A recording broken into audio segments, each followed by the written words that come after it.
সামিরা আক্তার বয়স মাত্র 7 বছর। যে বয়সে হাতে থাকার কথা ছিল বই, খাতা আর কলম, ঠিক সেই বয়সেই কাঁধে তুলে নিয়েছে বড় দায়িত্ব। বাবার অসুস্থতার কারণে মাস্ক, কটন বার বিক্রি করে সামিরা। এ যেন গল্পকেও হার মানায়। নাম কি তোমার? নাম কি বলো? সামিয়া, কি করো তুমি?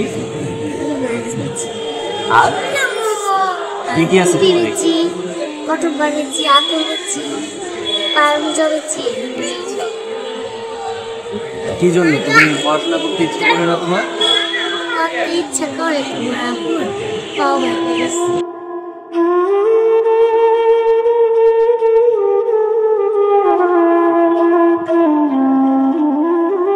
কথায় আছে বড় সন্তানের দায়িত্ব বেশি, সেটিই যেন প্রমাণ করল সামিরা নামের এই শিশু।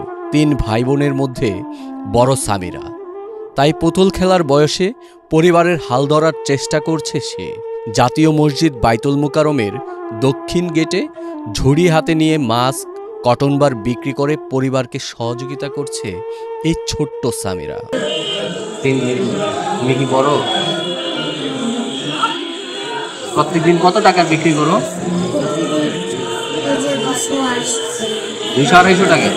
সবাই কি নেয় তোমার কাছ থেকে? বান্ডেল থাকলে প্রতি সেনমানিতে টাকা বাঁচবে।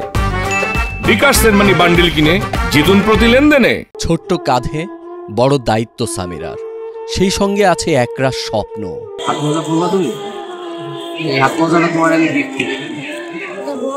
বড় ছোট আছে? বড় কি হইতে? আমি বলতে চাও বা মাশাআল্লাহ। সামিরার বয়স কম হলেও বুঝে হাত পেতে টাকা নেওয়া কতটা খারাপ, তাই সংসারের অভাব কিছুটা কমাতে টুকটাক জিনিসপত্র বিক্রি করে সামিরা। তুমি প্রত্যেকদিন এই মসজিদে আসো? নামাজও করো? মসজিদেই নামাজ পড়ো? তোমার বাবার জন্য আল্লাহর কাছে দোয়া করো? কারো কাছে এমনিতে টাকা চাও না?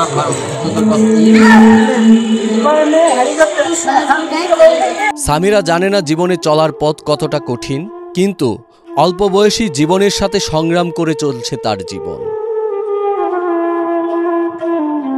জীবন মানেই সংগ্রাম।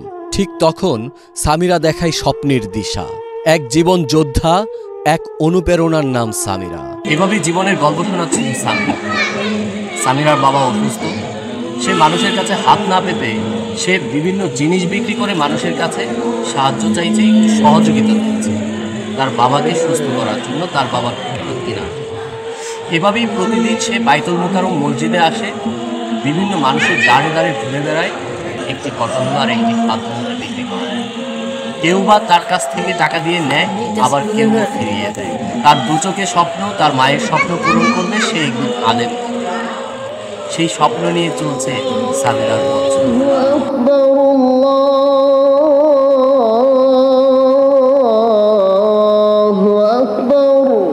হাবিবুর রহমান হানিফ, বাংলাদেশ প্রতিদিন।